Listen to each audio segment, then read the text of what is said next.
ये एक बहुत विचित्र प्रकार की जगह है, क्योंकि वो यहाँ आनंद में नहीं बैठे थे।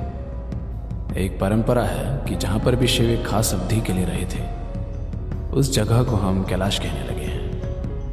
अगर हमें इस प्रकार की ऊर्जा उत्पन्न करनी हो तो इसके लिए बहुत ज़्यादा काम करना होगा। अगर हम जीवन के इस आयाम से जुड़ जाएं, तो आनंद में जीना एक स्वाभाविक प्रक्रिया होगी।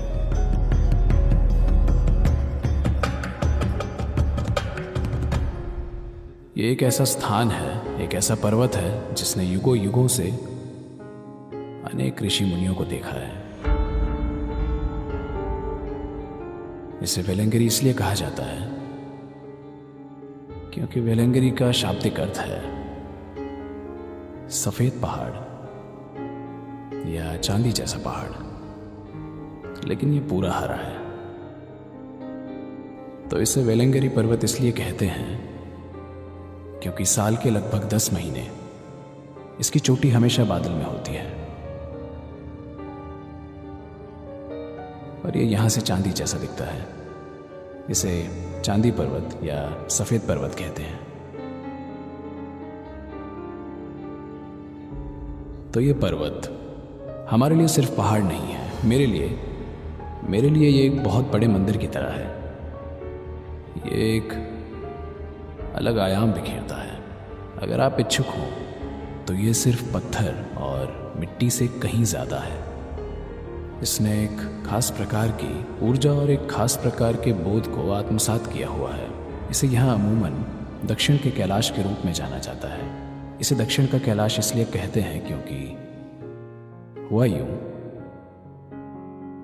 एक बहुत ही साहसी दक्षिण भारतीय महिला शिव के प्रेम में पड़ गई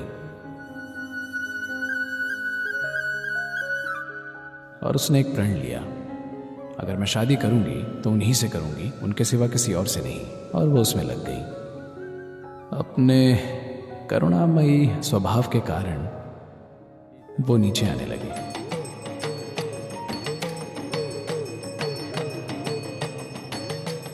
लेकिन अन्य जीवों का एक पूरा समूह, दूसरे देव देवियां, आकाशीय जीव नहीं चाहते थे कि उनकी दक्षिण भारतीय पत्नी हो। इसलिए उन सभी ने उन्हें रोकने के लिए बहुत सारी साजिशें रची, लेकिन यह काम नहीं आया। वे आने के लिए दृढ़ थे और उसने एक तारीख तय की, अगर आप इस तारीख से पहले नहीं आते हैं तो मैं अपना शरीर छोड़ रही हूं। इसलिए वो तेजी से आ रहे थे। उन्हें इस जगह पर सूर्योदय से पहले पहुंचना था और वे इसकी ओर अग्रसर थे। इसलिए देवताओं ने कपूर के एक विशाल टीले में आग लगाकर एक झूठा सूर्योदय रचा। उन्होंने एक झूठा सूर्योदय रचा और शिव को लगा कि सूर्योदय हो रहा है और उन्हें लगा कि वो विफल हो चुके हैं क्योंकि वे समय पर नहीं पहुंच पाए और वो शरीर छोड़ चुकी होगी। तो वो इस जगह के काफी करीब पहुंच चुके थे, जिसे आज कन्याकुमारी के नाम से जाना जाता है, जहां वो खड़ी हुई और अपना शरीर छोड़ दिया। तो इसलिए इसे कहते हैं, ये कन्या का मंदिर है। वो बस यहाँ खड़ी रही और अपना शरीर छोड़ दिया क्योंकि वे समय पर नहीं आए, लेकिन वे समय पर आ गए थे। वे काफी करीब आ गए थे, लेकिन उन्हें लगा कि वो विफल हो गए हैं। बस 22 किलोमीटर बाकी था। वो मुड़ गए और वो चली गई। वे इतने हताश थे, अपने आप से निराश, अपने आप से क्रोधित। वे आए और उन्हें बैठने के लिए एक जगह चाहिए थी, इसलिए वे वेलंगिरी पर्वत पर चले गए और वहां बैठ गए। एक बहुत विचित्र प्रकार की जगह है, क्योंकि वे यहां आनंद में नहीं बैठे थे, वे यहां ध्यान में नहीं बैठे थे। वे यहां एक तरह की हताशा और अपने आप से क्रोधित होकर बैठे थे। So the energy up there is very, very, very different from anything you would have imagined. तो वहां की ऊर्जा आपकी कल्पना की गई किसी भी चीज से काफी ज्यादा अलग है, क्योंकि वे वहां एक समय तक रुके रहे और एक परंपरा रही है, जहां भी शिव एक खास अवधि के लिए रुके उस जगह को हम कैलाश कहने लगते हैं। तो ऐसे ये दक्षिण का कैलाश बन गया, क्योंकि उन्होंने यहाँ कुछ समय बिताया और इस जगह पर एक विशेष ऊर्जा निवेश की। कितने ही योगियों ने इसका अनुसरण किया और सदियों से, हजारों सालों से साधु और ऋषियों का यहाँ एक इतिहास रहा है। एक बहुत ही अनोखी प्रणाली का रहस्यवाद, जहां आमतौर पर उन्हें सिद्ध के नाम से जाना जाता है, या तमिल में उन्हें सिद्धर कहते हैं। दक्षिण भारतीय रहस्यवाद बहुत बहुत अनोखा है। आपको इस प्रकार का रहस्यवाद दुनिया में कहीं और नहीं मिलेगा। तो इस परंपरा में कई आए, और एक योगी जो हमारे लिए महत्वपूर्ण है वो है सद्गुरु श्री ब्रह्मा, जो 20वीं सदी की शुरुआत में रहे। और जब उन्हें शरीर छोड़ना था,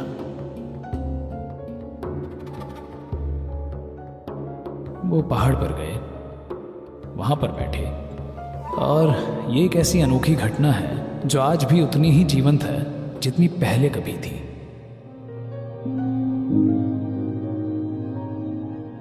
वो 7 चक्रों से बाहर निकले, जो कि एक अत्यंत दुर्लभ घटना है। और आज भी वो जगह वैसी की वैसी है जैसे ही उस दिन थी। वो ऊर्जा, वो जगह बिल्कुल वैसी ही है।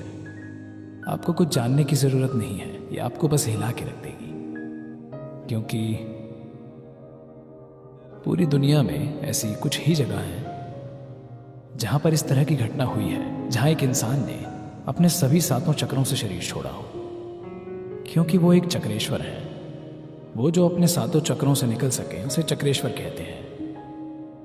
शिवा एक चक्रेश्वर के रूप में जाने जाते थे, मत्स्येंद्रनाथ एक चक्रेश्वर के रूप में जाने जाते थे, गोरखनाथ चक्रेश्वर के रूप में जाने जाते थे, और कुछ अन्य योगियों को चक्रेश्वर के तौर पर जाना गया है। और इन कुछ हजार वर्षों में ऐसे केवल मुट्ठी भर ही हुए हैं।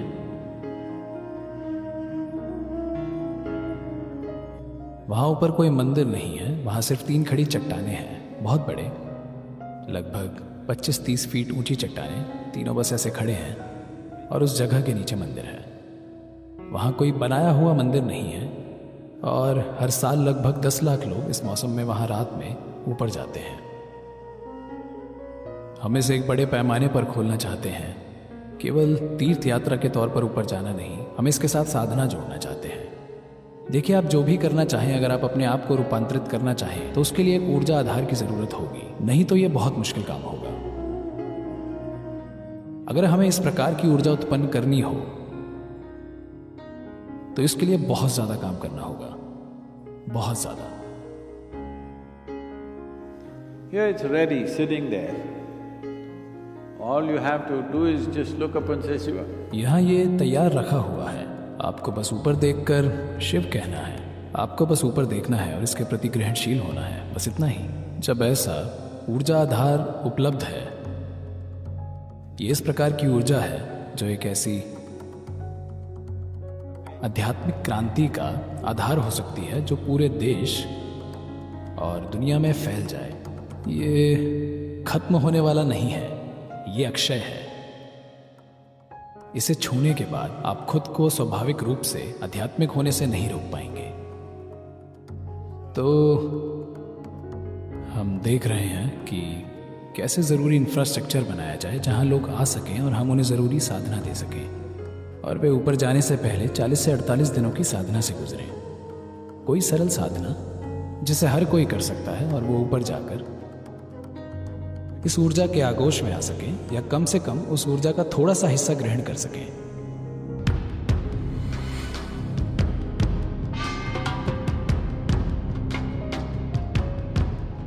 शिवांग का मतलब होता है अंग बनना। आप जानते हैं अंग क्या होता है? शिव का एक अंग बनना। आप ऐसे भी शिव के एक अंग ही हैं, ठीक है।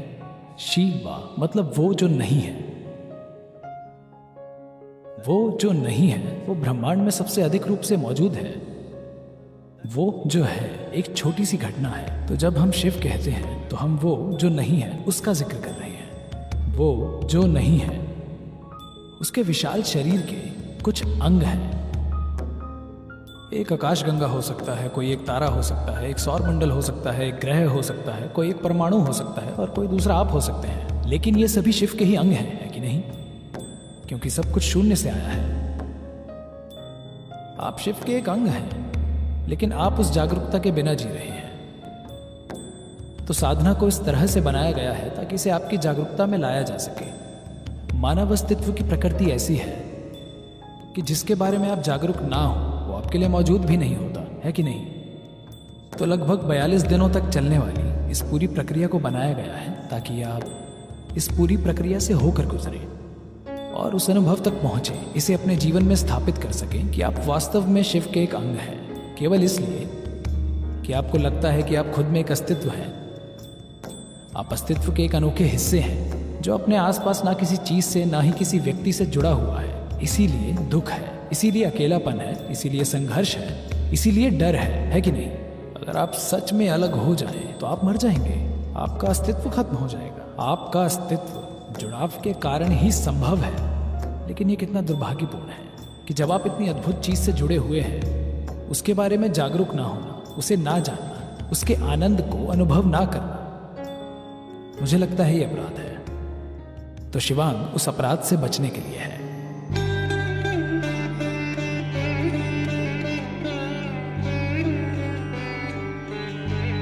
अगर हम जीवन के इस आयाम से जुड़ जाएं, स्वास्थ्य, खुशहाली, समृद्धि, ये सारी चीजें होंगी और सबसे बढ़कर आनंदपूर्वक जीना एक स्वाभाविक प्रक्रिया होगी। तो ये एक मूलभूत प्रक्रिया है जिसे आपके अंदर सही वातावरण बनाने के लिए स्थापित किया गया है। अगर आप धूप में जाते हैं तो हर कोई समान मात्रा में जीवन ग्रहण नहीं करता। अगर वे सांस लेते हैं तो हर कोई समान मात्रा में ऑक्सीजन ग्रहण नहीं करता। अगर वे खाते हैं तो हर कोई समान मात्रा में पोषक तत्व ग्रहण नहीं करता, सिर्फ इसलिए कि आपने अपने अंदर कैसा वातावरण बनाया है। तो शिवांग साधना उस माहौल को स्थापित करने के बारे में है ताकि आप जो कुछ भी करें, आपके पास एक मूलभूत आधार हो, ताकि इस मंच पर सब कुछ खिल सके। या दूसरे शब्दों में, आप अपने लिए एक आध्यात्मिक मंच बना रहे हैं ताकि आप इस पर जो कुछ भी करें वो अच्छे से काम करें।